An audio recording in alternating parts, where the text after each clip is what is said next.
Hello, we're excited to show you our native speech capabilities. लिसानियात और उसकी शाखें।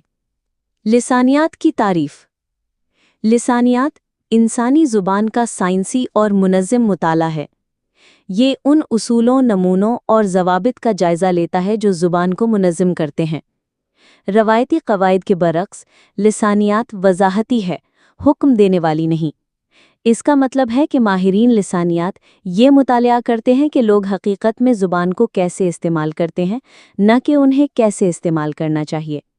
मिसाल के तौर पर एक माहिर लिसानियात ये देख सकता है कि नए स्लैंग अल्फाज रोज़मर्रा गुफ्तगू में कैसे दाखिल होते हैं। लिहाजा लिसानियात अबलाग, सकाफ़त और इदराक को समझने के लिए ज़रूरी है। लिसानियात की बड़ी शाखें। नंबर 1, आवाज़ियात और सौतियात। आवाज़ियात तकरीर की आवाज़ों की जिस्मानी अदायगी और समात का मुतालिया करती है।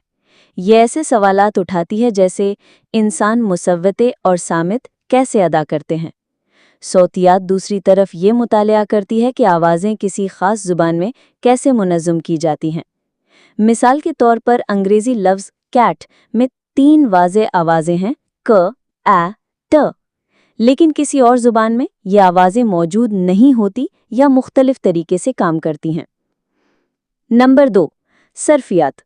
सर्फियात अल्फाज की तश्कील और साख्त का मुतालिया है। ये वजाहत करती है कि जड़ें, साबिक़े और लाहिक़े कैसे मिलकर नए अल्फाज बनाते हैं। मिसाल के तौर पर लफ्ज़ टीचर बनाया गया है फ़ेल टीच में लाहिक़ा अ शामिल करके। इसी तरह उर्दू में लफ्ज़ किताबें बनाया गया है किताब के साथ ए लगाकर। सर्फियात हमें ज़ुबान की लचक और तख्लीक़ी सलाहियत को समझने में मदद देती है। नंबर 3, नहव। नहव इस बात का मुतालिया करता है कि अल्फाज किस तरह मिलकर बामानी जुमले बनाते हैं। ये लफ्ज़ी तरतीब और जुमले की साख्त से मुताल्लिक़ है। मिसाल के तौर पर अंग्रेज़ी मौजू फ़ेल मफ़ूल की तरतीब पर चलती है, शी ईट्स एप्पल्स, जबकि उर्दू में तरतीब मौजू मफ़ूल फ़ेल है, वो सेब खाती है। लिहाजा नहव ये ज़ाहिर करता है कि ज़ुबानें मुख्तलिफ हो सकती हैं लेकिन फिर भी एक जैसे ख़यालात ज़ाहिर करती हैं। नंबर 4, मायनियात। मायनियात अल्फाज, फ़िक्रों और जुमलों के मायने से मुताल्लिक़ है। ये ऐसे सवालों के जवाब देती है जैसे एक लफ्ज़ का क्या मतलब है, मायनी कैसे बदलते हैं। मिसाल के तौर पर लफ्ज़ लाइट का मतलब रोशनी या कुछ हल्का भी हो सकता है। उर्दू में लफ्ज़ दिल का मतलब जिस्मानी उज़्व भी हो सकता है और जज्बात भी। मायनियात हमें उलझन से बचाती है और तहरीरों में गहरे मानी समझने में मदद देती है। नंबर 5, अमलियात। अमलियात ज़ुबान को सयाक़ व सबाक़ में मुतालिया करती है। ये इस पर तवज्जो देती है कि मानी सूरत हाल, लहजे और नियत पर कैसे बदलते हैं।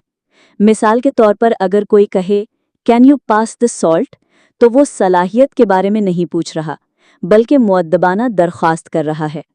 इसी तरह जब कोई कहे देर हो गई है, तो वो शायद मुलाकात ख़त्म करने का इशारा कर रहा है। अमलियात ज़ुबान के समाजी और सकाफ़ती पहलुओं को ज़ाहिर करती है। खुलासा ये कि लिसानियात सिर्फ कवायद सीखने के बारे में नहीं बल्कि इंसानी अबलाग के इल्म को समझने के बारे में है। इसकी शाखें आवाज़ियात, सौतियात, सर्फियात, नहव, मायनियात और अमलियात हमें ज़ुबान के हर दर्जे का तज्ज़िया करने में मदद देती हैं। लिसानियात का मुतालिया करके हम सीखते हैं कि ज़ुबानें कैसे तरक्की करती हैं, कैसे मुख्तलिफ होती हैं और कैसे लोगों को सकाफ़तों के पार जोड़ती हैं। लिहाजा लिसानियात ज़ुबान, ज़हन और समाज के दरमियान एक पुल है।